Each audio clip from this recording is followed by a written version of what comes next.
আগের ভিডিওতে তোমাদেরকে শেয়ার করেছিলাম স্টার্টার্স। আদ্রিতের জন্মদিন, মাত্র 4 বছর বয়স।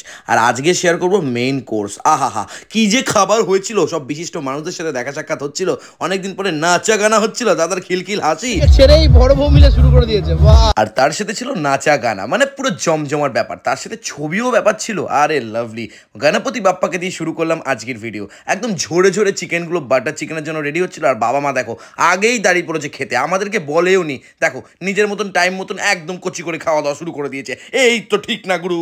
যাই হোক, মা তো চিকেন ফিকেন খাওয়া দাওয়া করছে, খুব তাড়াহুড়ো লেগেছে ওনাদের, সেটা বড় কথা না। আইটেমে যা ছিল স্যালাড, চিলি পনির, বাটার নান, পেশারি, আলুর দম, আহা, চাইনিজ রাইস, গার্লিক ফিশ, আহা, তার সাথে রয়েছে স্যাফরন রাইস, ফুলকপি, কাজু, বাটার চিকেন, সব মিলিয়ে এদেরকে বলছি মাদের, উমা তোমরা কি করে চিকেন খাচ্ছ, বাড়িতে তো খাও না। তারপর চাটনি, গোলাপ জামুন তো ছিলই। আর সব থেকে বড় কথা হলো সবাই মিলে জমিয়ে খাওয়া দাওয়া করছে, আর বাবা দেখো লুকিয়ে লুকিয়ে মিষ্টি খাচ্ছে। এগুলো কি ঠিক? যাই হোক, বহুদিন পরে লালুদার সাথে দেখা হলো, দিদি ভাইয়ের সাথে দেখা হলো, খুব ভালো লাগলো, অনেক কথা শেয়ার করলাম আমরা। আর মকটেলের সামনে আমাদের চ্যালি চ্যাপলিন খুব মজা করছিল। মকটেল আমার ভাই, আমাদের ব্রাদার আমাকে বানিয়ে দিল একদম স্পেশাল করে। ওহো কি বানিয়েছিল মাইরি, পুরো কচি একদম, মানে কিছু বলার নেই। তারপরে ডিজে ফিজে চলছিল, আর এখানে রাহুল দা আমাদের দাদা তো বসেই ছিল, আর ভেতরে একটুখানি আমার একটা স্বভাব আছে, মানে যেখানে রান্না হবে সেখানে ঢুকতে হবে। এই দেখো চিকেন, এটা বাটার চিকেন তৈরি হচ্ছে, আর এদিকে বাটার চিকেনটা এত সুন্দর তৈরি হচ্ছে, এদিকে গার্লিক ফিশটা, আর ওদিকে বাটার নানটা, ও কি হাওয়া দিচ্ছে। আর এখানে রয়েছে পেয়ারে কাবাব, মানে পেয়ার করার জন্য বসে রয়েছে। পেয়ার করার জন্য মেয়ে না থাকলেও পেয়ারে কাবাব রয়েছে। আর এখানে সত্যি ঝরে ঝরেই পড়ছে বটে, চিকেনগুলো ডেকেছে। ও আরে আমার দাদা দেখো হুক্কা খাচ্ছে, দেখেছো? জয় গণপতি বাপ্পা, যাই হোক। আর সবাই মিলে বেশ মজা করছিলাম, এনজয় করছিলাম, আর তার সাথে হুক্কা মজা। আর এদিকে ভাই দেখা হয়েছিল, আর আমাদের জেঠিমার সাথে দেখা হলো, জেঠিমা সুন্দর খাওয়া দাওয়া করছে। আর প্রদীপটা দেখো যেভাবে ঝোপ বুঝে কোপ মারছে, দেখো লুকিয়ে লুকিয়ে এসছে মকটেল পার্টিতে, তাকিয়েছে কি ভয় পাচ্ছে দেখো। কেউ মায়ের জন্য নিচ্ছি, মায়ের জন্য। তাই তো তাই তো, মানে কি বলবো, কিছু বলার নেই। মানে তুমি মানে বলছো হজমের জন্য নিচ্ছি। যাই হোক, আর কিছু বলার নেই। মাকে মকটেল তুলে দিলাম হাতে, কথাবার্তা চললো। মিষ্টি না বাবা, লুকিয়ে খাচ্ছে মিষ্টি, খাচ্ছে লুকিয়ে, এখান থেকে এরকম ভাবে নিচ্ছে। আমার আর সত্যিই কিছু বলার নেই। তবে রাজা ক্যাটারের আমাদের রাহুল দা সত্যি ভালো ক্যাটারিং সার্ভিস করে। আর এখানে স্যালাড নিয়ে নিচ্ছি, চাউমিন নিয়ে নিচ্ছি, একটু চিলি পনির নিয়ে নিয়েছি, আর এদিকে বাটার নান আর পেশোয়ারি আলুর দম, মানে কচুত করে আমি একটু মানে পাত্তা ওই পদ্ম পাতার উপরে একটু রেডি ফেডি করেছি, বুঝেছো তো? এর থেকে বেশি কিছু নেওয়া যাবে না। দাদা এখানে ভিডিও করছি, আর আমি এখানে একটু চামচ দিয়ে চেষ্টা করছিলাম আর কি, একটু চিলি পনির দিয়ে একটু যদি খাওয়া যায়, একটু ইংলিশ ব্যাপার দেখলাম হচ্ছে না। তার জন্য আমি ভাবলাম কি করব, মাদের দেখি, মাদের দেখছি ও ওনাদের তো খাওয়া দাওয়া কমপ্লিট। এইবার আমি হাতে লাগিয়েছি, আরে আপনার হাত জগন্নাথ, এটা কোনো কথা? আলুর দমের মধ্যে একটু বাটার নান না মিশিয়ে খেলে হয়? তুমিই বলো। আর যা হয়েছিল না, মানে কি বলবো, বাটার নান, এইবারে প্লেটটা কিন্তু ফাঁকা হয়ে গেছে। রাইস নিয়ে নিয়েছি চাইনিজ, আর তার সাথে কিন্তু একদম পিওর ভেটকি মাছ। ও কি বলবো, মানে অসাধারণ।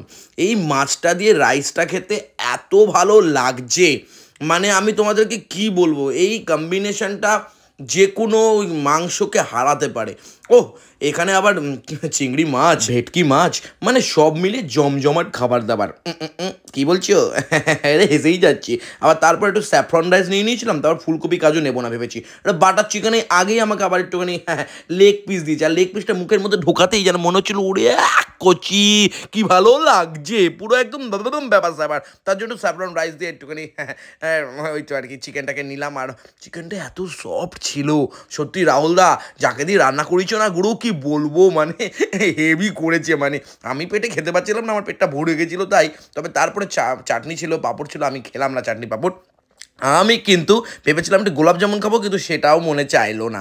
আর তারপরে বেকড বুন্ড কিন্তু রেডি করা ছিল, যেটা দেখতে আমার ফাটাফাটি লাগছিল। ভেবেছিলাম প্রথমটায় আমি নেবো, কিন্তু না, ব্রাদার নেবে। মানে ঠিক আছে তুমি নাও, আমি একটু স্যাক্রিফাইস করেই থাকি। যাই হোক, তারপরে আমি একটু নিলাম। আর এইটা মানে যখন মুখে যাবে না, মানে বন্ধুরা কি বলবো, মনটা শুধু মানে আয়মাও কাজটাও করবে। আর এখানে আমার গোলাপ জামুনটা খুব একটা ভালো মানে দেখিনি আমি, তার জন্য খাইও নি। তবে এই বেকড বুন্ড খাবারটা অসাধারণ, পুরো চুমু বলছি আমি, যখন বলছি চুমু মানে চুমু, এত ভালো, হালকা মিষ্টি, খুব বেশি মিষ্টি না, আর এত সুন্দর আইটেমসগুলো হয়েছিল, সত্যি বলছি একদম ফাটাফাটি। তারপরে কিন্তু ওখানে একটা ব্যাপার ছিল, সবাই মিলে ছবি তুললে সেই ছবিটা ইনস্ট্যান্ট বের করে দেওয়া হচ্ছে। হ্যাঁ ওই দেখো আমরা সবাইকে ডেকে নিলাম, তার মধ্যেই নাচা গানা শুরু। ও চম্মক চলো, ও ও ও একটু নাচা গানা হবে না, তাহলে কি হয়? আদ্রিতে 4 নম্বর বার্থডে বলে কথা।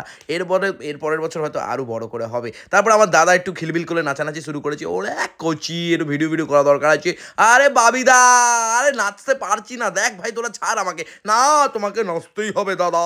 যাই হোক, এরকম করে একটু এনজয় ফেনজয় হলো, আর তারপরে ছবি টবি রেডি হয়ে গেল। বোন আমাদের কিন্তু ছবি তুলে বের করে দিল সঙ্গে সঙ্গে। Thank you so much. ভালো থেকো, সবাই সুস্থ থেকো। ভিডিওটা কেমন লাগলো অবশ্যই